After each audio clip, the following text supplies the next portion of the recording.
L'avenir est dans nos bottes. Une série audiovisuelle par Jérémy Couédon. Épisode 22. Après les vaches, le pain.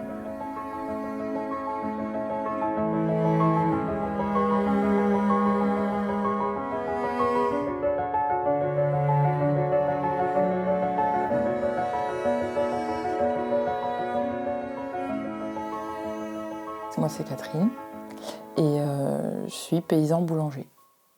Moi, l'agricole, c'est une réorientation. J'avais étudié dans l'écologie, dans la gestion du patrimoine naturel. Et enfin, ça m'a jamais concernée jusqu'à cette réorientation à l'agricole. Vraiment, c'était pas, j'y pensais même pas. Mes études, elles me menaient à donner des conseils aux agriculteurs.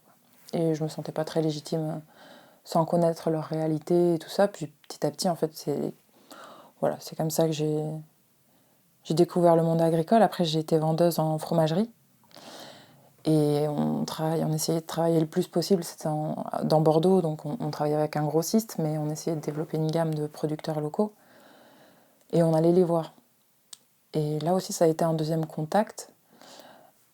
Et à chaque fois, voilà, c'était central, leurs produits, la production, et le faire en bio, quoi. Le faire en durable. Et vraiment, c'est juste parce que je commençais à m'ennuyer dans la vente et que ma patronne, elle m'a dit « mais je te vois trop faire, trop être productrice ». Et ça a été une permission. Donc moi, ça a été une entrée là-dedans comme ça. Elle m'a fait le pont vers ce domaine que je me serais en fait jamais permis de... Parce que j'étais vraiment, moi j'étais citadine, voilà. Je me sentais pas du tout... je voyais pas comment foutre un pied dedans, quoi. Puis j'y pensais même pas, en fait. Et voilà, quand elle m'a dit ça, ça a été la possibilité. En fait, elle m'a créé une possibilité. Puis je suis partie direct de Bordeaux et je suis allée dans le Béarn en premier, parce que c'était mes origines familiales. Et ça tombe bien parce que le climat il est plutôt bon pour la production et qu'on est proche de l'océan et des montagnes, même si ça, pour le coup, avec le projet agricole, c'est pas trop mis à profit. Et donc, d'expérience de mes études et de la fromagerie, je me suis orientée vers les vaches, vers l'élevage pour le fromage.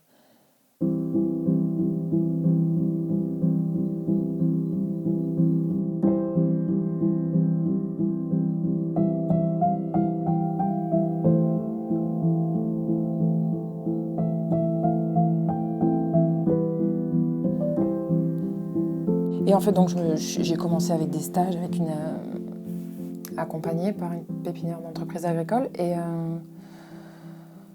ça, je sais pas, ça a été le coup de foudre, quoi. Parce que je me suis reconnue dans les producteurs, dans les valeurs, dans le fait d'être touche à tout sans être spécialiste un peu de rien. Enfin, pas qu'ils soient spécialistes de rien, mais tu sais, ils touchent à tout, quoi. Ils savent un peu tout faire. Il y a une vue globale. Et il y a un super lien avec l'animal. Ça a été une bonne accroche aussi. Enfin, voilà. C'est pour ça que j'ai fait des stages aussi en maraîchage et en production végétale, en petits fruits, mais il n'y avait rien qui égalait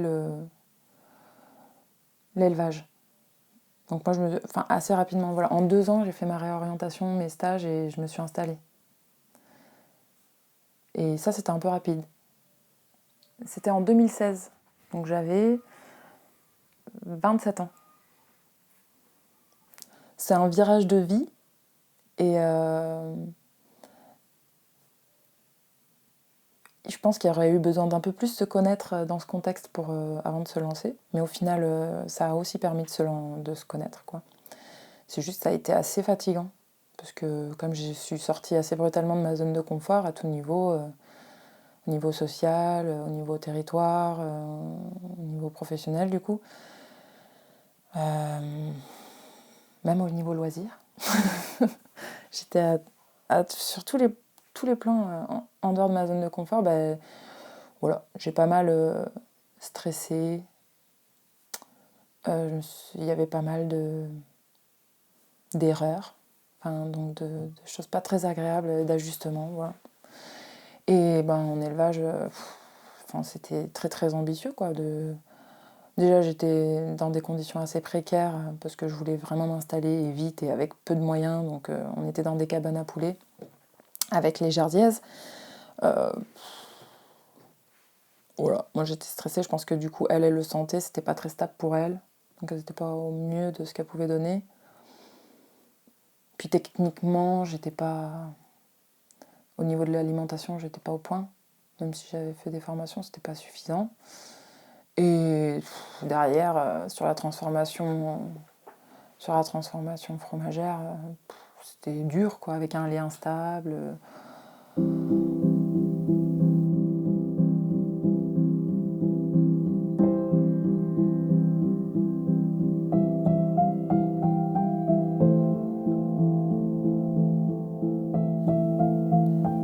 Ce projet,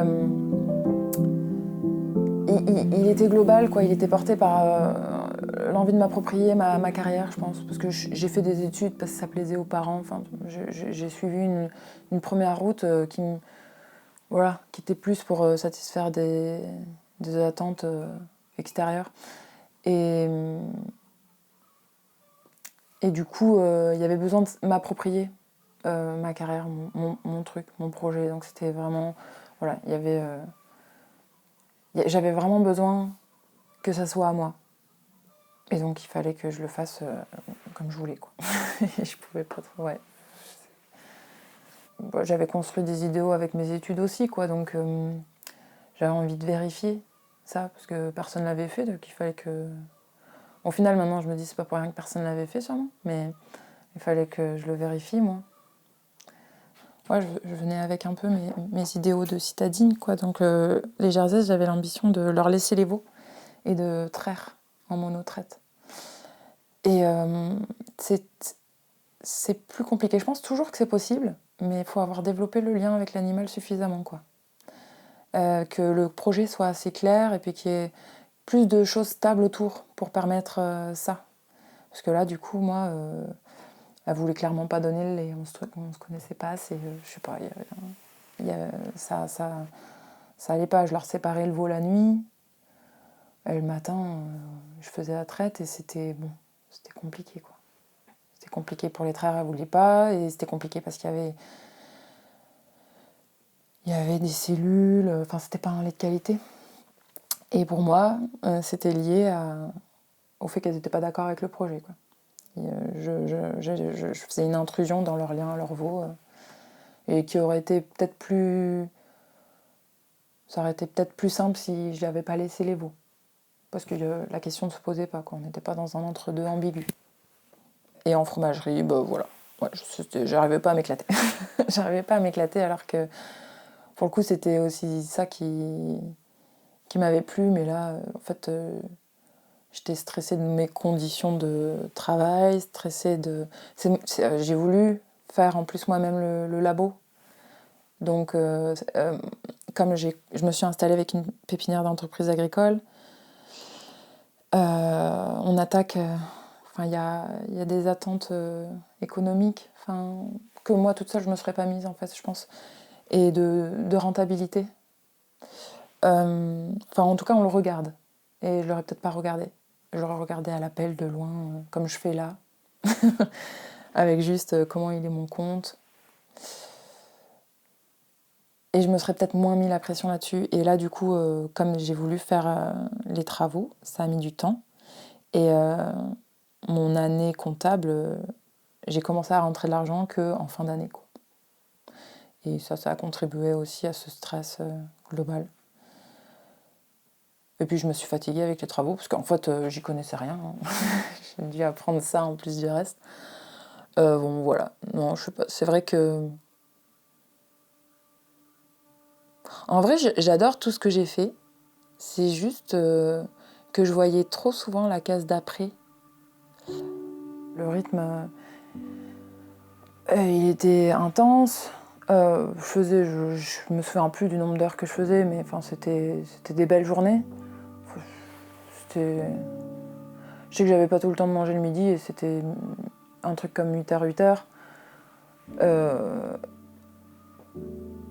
Et Le truc, c'est que je pense que ça peut être gérable un temps, mais moi, j'avais en tête le fait que je manquais de formation, qu'il fallait que je continue à me former, qu'il y avait encore des travaux d'amélioration. Donc en fait, sur ce planning qui était bien rempli, où je stressais, je pensais toujours à ce que j'avais à faire juste après, il y avait une liste longue comme le bras de choses majeures à faire aussi, quoi. Voilà. Donc il aurait fallu que je bosse 24/24. Voilà.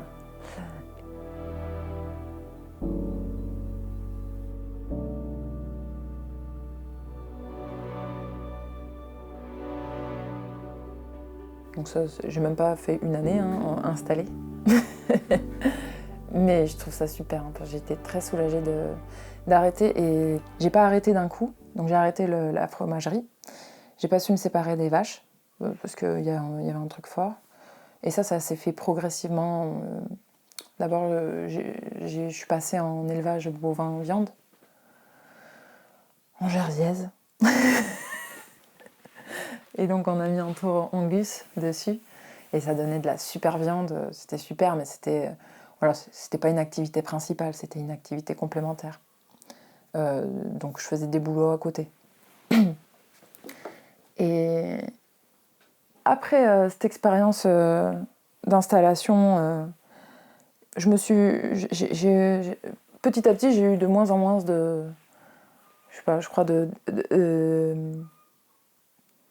d'idéaux, d'attentes ou d'exigences, à part dans le confort de vie en fait. Je savais que je voulais produire quelque chose bien, du mieux possible, quoi. C'était surtout comment le faire de façon agréable. Et le pain paysan, ça s'est présenté par hasard. J'avais vraiment pas pensé à ça. On était à Mapien, au village, et la boulangère, qui faisait un pain au levain que, pour une fois, j'aimais. Et elle a voulu arrêter la MAP. Et elle m'a dit, je vends le four à bois et je donne la MAP comme débouché. Et moi j'étais fatiguée, je pense que si Étienne n'avait pas dit mais réfléchis-y Catherine, j'aurais pas réfléchi. Donc je me suis dit attends, on va faire des stages avec elle. Donc j'ai fait des stages pendant je sais pas combien de temps ça a duré, je crois au moins 6 mois. À y aller chaque semaine avec elle. Et pendant ces 6 mois, il y a eu un moment où je me suis dit oui, ok, c'est ça. J'avais vraiment l'impression que c'était cool. Cool. Enfin, ça m'a plu, quoi. Je me suis dit, ça, il n'y a pas trop. Donc même si moi, je stresse et je viens rajouter des couches de charge mentale dessus, ça va quand même. Il y a pas... Et je me suis dit, ouais. Puis en plus, ça me plaît d'avoir les mains dans la pâte. Enfin, je retrouve un peu la chimie qui me plaît dans la fromagerie. Même un peu plus facile, plus stable. Et voilà, il y a le côté production, en fait, que moi, toute seule, j'ai moins. Je suis surtout l'artisan du projet, en fait. Et c'est Étienne qui produit, qui a les mains dans la terre. Et ça me va bien, comme ça.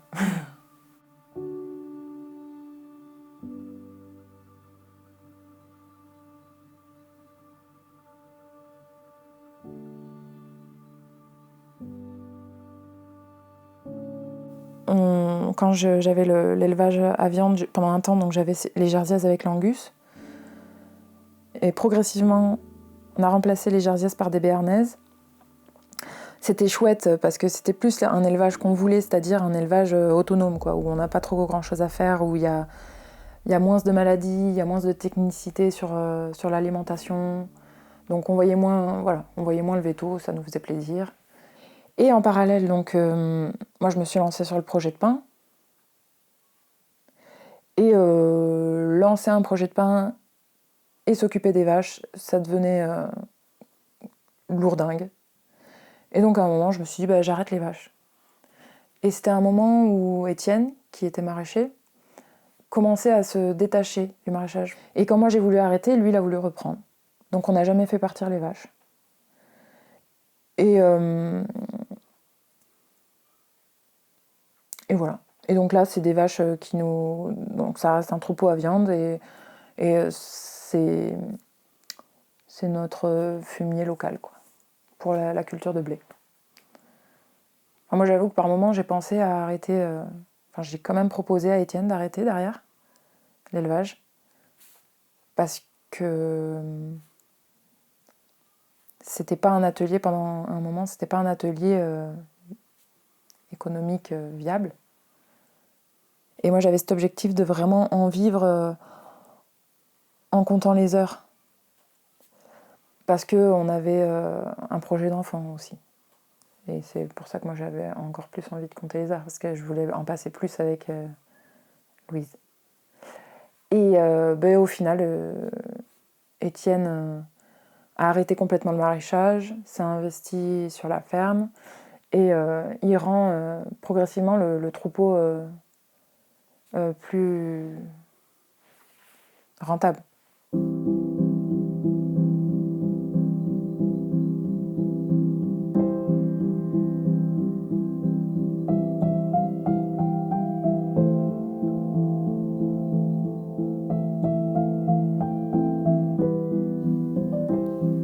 Depuis que j'ai accouché, du coup, enfin même avant, depuis mon congé maternité, j'ai embauché ma sœur, Sophie, pour me remplacer en boulange. Quand j'ai décidé, à la fin de mon congé maternité, de poursuivre un congé parental à mi-temps, je lui ai proposé de continuer à mi-temps et elle est OK. Et c'est super, en fait. Enfin, Sophie, elle n'est pas du tout du domaine agricole, ou même elle était informaticienne, et puis elle a fait une formation en compta.